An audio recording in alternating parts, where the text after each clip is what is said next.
Hello friends, मैं हूं रमन कुमार राजू और पेन पेंसिल के इस वीडियो में मैं आप लोगों का हार्दिक स्वागत करता हूं। आज के इस वीडियो में हम लोग क्लास 10th फिजिक्स के 20 महत्वपूर्ण ऑब्जेक्टिव्स को देखेंगे जो आपके आपका फर्स्ट चैप्टर प्रकाश का परावर्तन मतलब अंग्रेजी में रिफ्लेक्शन ऑफ लाइट उसका महत्वपूर्ण सवाल मैं आप लोगों को आज बताने जा रहा हूं, जो आपके 2021 बोर्ड के एग्जाम में जरूर ही पूछे जाएंगे। ऐसे ही प्रश्न पूछे जाते हैं। तो बिना समय गंवाए आइए हम लोग पहले क्वेश्चंस की तरफ चलते हैं। ठीक है, तो देखिए आपका सबसे पहले पहला क्वेश्चन क्या कहता है, ये देखिए क्या कह रहा है आपका कि दर्पण के सामने किसी भी दूरी पर स्थित वस्तु का प्रतिबिंब सीधा प्रतीत होता है, तो बताइए वह दर्पण है। मतलब समझ में आया आपको क्या कि दर्पण के सामने किसी भी दूरी पर अगर हम किसी वस्तु को रखते हैं तो प्रतिबिंब जो आपका जो फिगर बनता है, जो इमेज बनता है, वो आपका कहाँ बनता है, हमेशा सीधा प्रतीत होता है। कैसा प्रतीत होता है, हमेशा सीधा, वह उल्टा नहीं बनता है। तो वह दर्पण कैसा हो सकता है, तो केवल समतल दर्पण हो सकता है या केवल अवतल दर्पण हो सकता है या फिर केवल उत्तल या तो समतल अथवा उत्तल। तो आपका सीधा प्रतिबिंब दो स्थिति में बनता है, या तो समतल दर्पण हो या उत्तल दर्पण हो। तो आपका सही आंसर क्या हो जाएगा, ऑप्शन नंबर डी, है ना। चलिए अब हम लोग आते हैं क्वेश्चन नंबर 2 की ओर, जो एकदम आपके लिए VVI सवाल है। किसी कार का अग्रदीप में प्रयुक्त दर्पण निम्नलिखित में से कौन होता है। ठीक है, देखिए आपके जो कार की हेडलाइट में होता है, हेडलाइट में जो दर्पण लगा हुआ होता है, शीशा लगा हुआ होता है, वो कौन सा दर्पण लगा हुआ होता है। तो पहला ऑप्शन में क्या कहता है आपका अवतल दर्पण, दूसरा ऑप्शन क्या है आपका उत्तल दर्पण, तीसरा सी में क्या है समतल दर्पण और डी में क्या है आपका समतल या उत्तल दर्पण। तो आपको सबको पता है कि कार के हेडलाइट में कौन सा लगा होता है, अंग्रेजी हिंदी में बोलते हैं अग्रदीप, अंग्रेजी में हेडलाइट। तो आपका कौन सा होगा, आपका अवतल दर्पण। तो आइए हम लोग अवतल दर्पण टिक आउट करते हैं। ठीक है, अब आपका तीसरा सवाल है जो एकदम VVI है, आप लोग 8 क्लास से ही पढ़ते हुए आ रहे हैं क्या, कि प्रकाश की किरणें गमन करती है। बिल्कुल, प्रकाश की किरणें गमन करती है, तो कहाँ, सीधी रेखा में गमन करती है, बी में ऑप्शन है तिरछी रेखा में, या किसी भी दिशा में, या इनमें से कोई नहीं। तो हम लोग क्लास 8 से ही पढ़ते आ रहे हैं क्या, कि प्रकाश हमेशा सीधी रेखा में गमन करती है। तो क्या हुआ, ये ऑप्शन नंबर ए, है ना। अब हम लोग आते हैं question number next, question number 4 की ओर। तो अब बताइए एकदम आसान सवाल, एकदम आसान ही सवाल आपके परीक्षा में पूछे जाते हैं, जो एकदम परीक्षा के दृष्टिकोण से बहुत ही VVI होते हैं, लेकिन बच्चों को लगता है क्या ये बहुत भारी है, लेकिन वो होता है एकदम आसान है और वो गलत करके आ जाते हैं। लेकिन बहुत आसान क्वेश्चन मैं आप लोगों को बता रहा हूँ। क्या कहता है कि प्रकाश के परावर्तन के कितने नियम हैं। तो एब्सोल्युटली एक नियम है, दो नियम है, तीन नियम है, चार नियम है। तो प्रकाश के परावर्तन के कितने नियम, तो दो नियम। प्रकाश के अपवर्तन के कितने नियम, तो दो नियम। प्रतिबिंब कितने प्रकार के बनते हैं, तो दो प्रकार के, वास्तविक और काल्पनिक प्रतिबिंब बनते हैं ना। तो आपका क्या हो जाएगा, आपका प्रकाश के परावर्तन के कितने नियम, तो दो नियम हो गया। तो आपका ऑप्शन नंबर क्या हो गया, बी। अब आते हैं क्वेश्चन नंबर हम लोग 5 की ओर। मतलब कहता है कि दर्पण का सूत्र क्या होता है ना। तो इसमें बच्चे कंफ्यूज कर जाते हैं कभी कभी वो क्या बोलेंगे कि 1/v + 1/u = 1/f। अब उसको ये बात याद नहीं रहता है, तो कभी कभी वो माइनस वाला में भी टिक लगा देते हैं, प्लस वाले में भी गोला कर सकते हैं, या फिर यहाँ पर प्लस है लेकिन ये 1/f के साथ 1/u जुटा हुआ है तो इसमें कर देते हैं। तो आपको कुछ नहीं करना है, आपको हमेशा याद रखना है कि जो आपका अल्फाबेट का u भी जो होता है उसको हमेशा जोड़ में रखना है, उसको हमेशा जोड़ में रखना है, और ये f जो होता है उसको अलग से रखना है। मतलब क्या कि 1/f बराबर 1/u + 1/v, या 1/v + 1/u बराबर 1/f। u और v में एकदम नजदीकी का संबंध है, इसीलिए क्या होगा 1/v + 1/u बराबर 1/f, है ना। तो आपका क्या हो जाएगा 5 का ऑप्शन नंबर ए। ठीक है, अब हम लोग ने 5 क्वेश्चन देखा है। अब इसके बाद हम लोग चलते हैं क्वेश्चन नंबर 6 की ओर। तो देखिए आपका 6 नंबर क्वेश्चन क्या कहता है, देखिए 6 नंबर क्वेश्चन क्या कहता है कि किसी दर्पण का उपयोग सामान्यतः वाहनों का पश्च दृश्य के रूप में किया जाता है। मतलब किस दर्पण का जो उपयोग हम लोग गाड़ी के साइड मिरर के रूप में करते हैं, मतलब पीछे देखने के लिए हम लोग कौन सा दर्पण का इस्तेमाल करते हैं, तो हम लोग क्या करते हैं, क्या होगा समतल दर्पण का इस्तेमाल करते हैं, या अवतल दर्पण का इस्तेमाल करते हैं, उत्तल दर्पण, या इनमें से कोई नहीं है ना। तो 6 का आप क्या लगाएंगे, हमेशा उत्तल दर्पण। मतलब चालक के सामने में जो लगा हुआ आता है पीछे देखने के लिए, है ना, चालक के सामने में पीछे देखने के लिए भी लगा रहता है उत्तल दर्पण, और गाड़ी के जो साइड में मिरर लगा रहता है कि हमारे बगल से कौन सा गाड़ी आ रहा है और कि कितना कौन सा गाड़ी है, हम कितना दूर निकल चुके हैं, ये सारी चीजें को देखने के लिए कौन सा दर्पण लगा हुआ होता है, उत्तल दर्पण लगा हुआ होता है। अब उत्तल दर्पण क्यों लगा हुआ होता है, तो आप हमारे चैनल से जुड़े रहें। इस चैनल पे आपको ये भी बताया जाएगा, आपको जब हम फिजिक्स बताएंगे तो उसमें आपको ये भी बताया जाएगा कि उत्तल दर्पण का उपयोग हम लोग साइड मिरर के रूप में क्यों करते हैं। वीडियो अगर अच्छा लगे तो प्लीज लाइक कीजिएगा, चैनल को सब्सक्राइब भी कीजिएगा और अपने दोस्तों को शेयर भी कीजिएगा। चलिए अब हम लोग 7वां क्वेश्चन की ओर आते हैं। निम्नलिखित में से किस दर्पण की फोकस दूरी धनात्मक होती है? देखिए एकदम आसान सवाल है, क्या है, निम्नलिखित में से किस दर्पण की फोकस दूरी धनात्मक होती है? अब देखिए चूंकि यहाँ धनात्मक का बात है तो आपका कौन सा होगा, उत्तल दर्पण, है ना, क्या, उत्तल दर्पण। मतलब समतल दर्पण में तो में भी हो सकता है, और फोकस दूरी का बात करें तो फोकस दूरी आपका धनात्मक किस में होगा, उत्तल दर्पण में होगा, है ना। देखिए हाँ, अब आते हैं 8 नंबर। मतलब कहता है क्या कि जो हम लोग डेंटिस्ट के पास जाते हैं, दंत विशेषज्ञ मतलब डेंटिस्ट, जो दांत के हमारे डॉक्टर होते हैं, वो किस दर्पण का उपयोग मरीजों के दांतों का बड़ा प्रतिबिंब देखने के लिए करते हैं? ठीक है, तो इसका ऑप्शन आपका पहला ऑप्शन क्या हो जाएगा, देखिए समतल दर्पण, अवतल दर्पण या उत्तल दर्पण, या इनमें से सभी। तो आपका कौन सा होगा, दंत विशेषज्ञ किसका उपयोग करते हैं, तो आपका अवतल दर्पण का उपयोग करते हैं ना। मतलब दंत विशेषज्ञ नाक देखने में, कान देखने में, दांत देखने में या फिर हजामती दर्पण में, इस सब में किसका उपयोग होता है, हमेशा अवतल दर्पण का उपयोग होता है।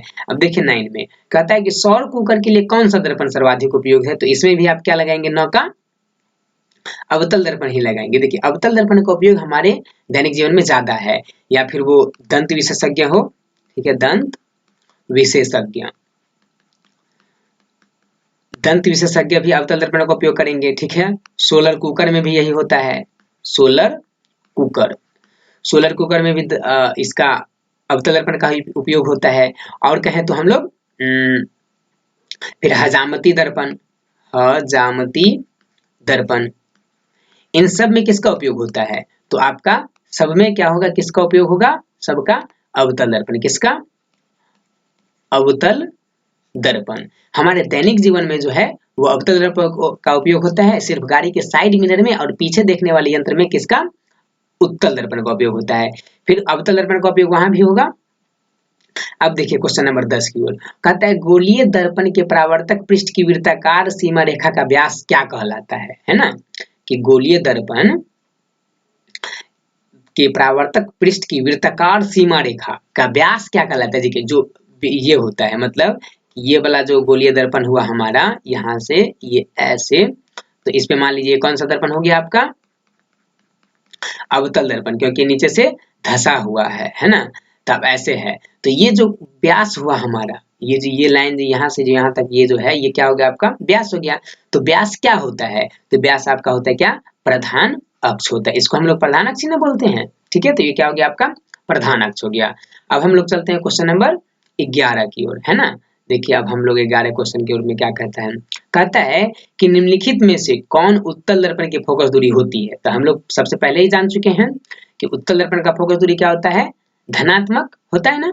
और उसके साथ साथ कि हमें दिया हुआ है क्या, वक्रता त्रिज्या बराबर 32 सेंटीमीटर, मतलब कि वक्रता त्रिज्या का मतलब क्या, आर का मतलब कितना दिया हुआ है आपका, 32 सेंटीमीटर, ठीक है। तो आपको क्या निकालना है, उत्तल दर्पण की फोकस दूरी। तो फोकस दूरी क्या होता है, एफ बराबर क्या होता है, आर बटे 2। तो आर का मान कितना है, 32 में जब आप 2 से भाग देंगे तो आपका कितना निकल के आएगा, 16 सेंटीमीटर। अब आप देखिए इस चारों में से कि कौन सा 16 सेंटीमीटर, ये 8 सेंटीमीटर, तो ये हो गया गलत। फिर बी क्या हो गया, -8 सेंटीमीटर, ये भी गलत। प्लस 16 सेंटीमीटर, ठीक है। हम 16 से पहले प्लस तो नहीं लिखते हैं, लेकिन यहाँ पे प्लस लिखा हुआ है, फिर भी ये सही है। हम प्लस लिख सकते हैं लेकिन लिखते नहीं है। तो आपका 8, 11 का कैंसर हो गया आपका सी। अब हम लोग आते हैं क्वेश्चन नंबर 12 की ओर। यदि किसी बिंब का प्रतिबिंब का आवर्धन ऋणात्मक है तो उसे प्रतिबिंब की प्रकृति क्या होगी, है ना। तो क्या होगा इसका, देखिए वास्तविक और उल्टा होगा, या वास्तविक और सीधा होगा, या आभासी और सीधा, या आभासी और उल्टा। तो इसका क्या आंसर लगाएंगे आप लोग, ए में लगाएंगे, मतलब वास्तविक और उल्टा, ठीक है। थोड़ा थोड़ा आपको याद रखना है, बाद बाकी सब एकदम आसान है। अब हम लोग क्वेश्चन नंबर कितना 13 के आते हैं। परावर्तन का नियम क्या होता है, ठीक है। तो देखिए हम सबसे पहले आपको परावर्तन की बारे में बात बताते हैं कि परावर्तन क्या होता है ना। देखिए एकदम आसान है ये भी। क्या करेंगे हम लोग, सबसे पहले क्या करते हैं, एक लाइन खींचते हैं, ठीक है। अब यहाँ से ये आपतित किरण आती है और ये परावर्तित किरण ऐसे चली जाती है ना।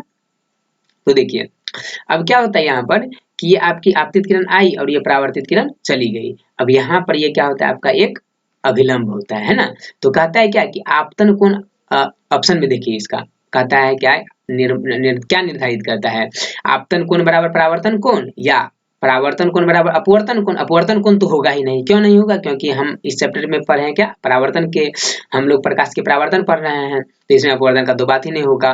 विचलन कोण भी इसमें नहीं होता है, तो क्या हो जाएगा, इनमें से कोई नहीं। और यहाँ पर क्या, आपतन कोण बराबर परावर्तन कोण। तो हम लोग क्या होता है, यहाँ पर जो एंगल बनता है इसको बोलते हैं आपतन कोण, अंग्रेजी में क्या बोलते हैं, इंसिडेंट एंगल। और फिर ये क्या होता है, यहाँ पे आर बनता है, मतलब अपवर्तन कोण। तो ये आई जो होता है हम लोग भी सीखे हुए हैं कि आई बराबर आर, मतलब आपतन कोण बराबर परावर्तन कोण। तो 13 का आंसर क्या हो जाएगा आपका, 13 का ए हो जाएगा, है ना। अब हम लोग चलते 14 में। हमने अभी बताया है आपको यहाँ कि हजामती दर्पण में किसका उपयोग होता है। देखिए यहाँ पर है ना कि हजामती दर्पण में किसका उपयोग होता है, तो अवतल दर्पण का उपयोग होता है ना, ये अवतल दर्पण। तो यही क्वेश्चन हमारा आगे भी है क्या कि हजामत के लिए किस दर्पण का उपयोग होता है, अवतल दर्पण या फिर उत्तल दर्पण या समतल दर्पण या इनमें से कोई नहीं। तो हम लोग क्या लगाएंगे, 14 का ए में लगाएंगे, है ना।